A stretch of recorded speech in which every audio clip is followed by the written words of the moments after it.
Mababa ang lipad ng eroplanong yan hanggang sa bumagsak at sumabog sa highway sa Florida sa Amerika. Nabangga pa nito ang isang sasakyan. Hindi bababa sa 2 ang nasawi.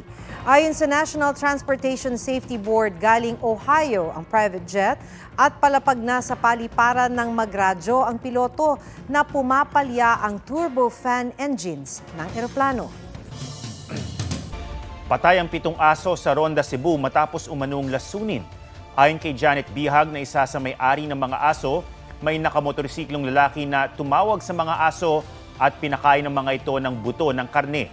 Pagkalipas ng 10 minuto nang isayang mga aso at bumula ang kanilang bibig. Sabi ng isa pang may-ari ng aso na si Bernadette Bulacan o Balukan, kilala na nila ang pumatay sa kanilang mga alaga. Agad inilibing ang mga hinihinalang nilason na aso. Mano-manong binuhat ang isang kotse sa Naga City na sagabal sa trapiko. Isang oras ngang hindi makaalis ang sasakyan na yan at di pa makita ang driver ng sasakyang nakaharang. Dahil hindi talaga kasya kahit anong maniobra. Nagtulungan ang mga kawani ng Public Safety Office para maialis ang kotse. Sira raw ang tow truck ng lungsod. Pinaghahanap na ang driver ng kotse para mapatawan ng kaukulang parusa. Pera ang nangunguna sa listahan ng Valentine's Day gift na gustong matanggap ng mga Pinoy ayon sa isang survey. Pumangalawa naman ang love and companionship. Una yung pera. Una yung pera. Very practical.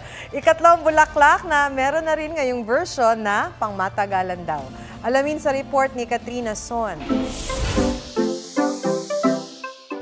Dried flowers from Dangwa.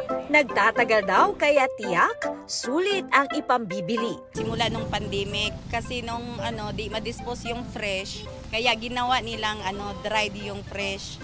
Bukod dyan, matitingkad din ang mga kulay na pwedeng gawing pandekorasyon sa bahay. Na-preserve siya ng isang taon, 2 years, tumatagal siya. Hindi sayang yung pera. Pwede rin po siyang pang-decorate. Bukod sa dried flowers, may tinatawag ding preserved flowers. Ito naman daw ang ginawa sa mas malalaking bulaklak tulad ng rosas na ito. May hugis puso pa. Nakalagay na rin ito sa karton para ready na ang ipanregalo. May forever daw sa mga bulaklak dahil may nauuso ngayon na wooden flowers tulad nito na may iba't ibang kulay at iba't iba ring klase.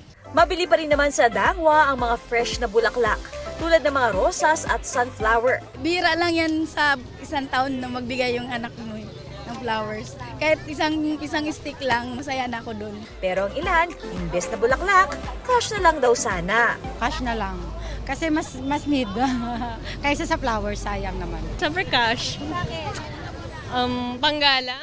Cash po kasi ako na lang po bibili ng flowers ko. Maarte po kasi ako sa flowers. Katrina Son, nagbabalita para sa GMA Integrated News.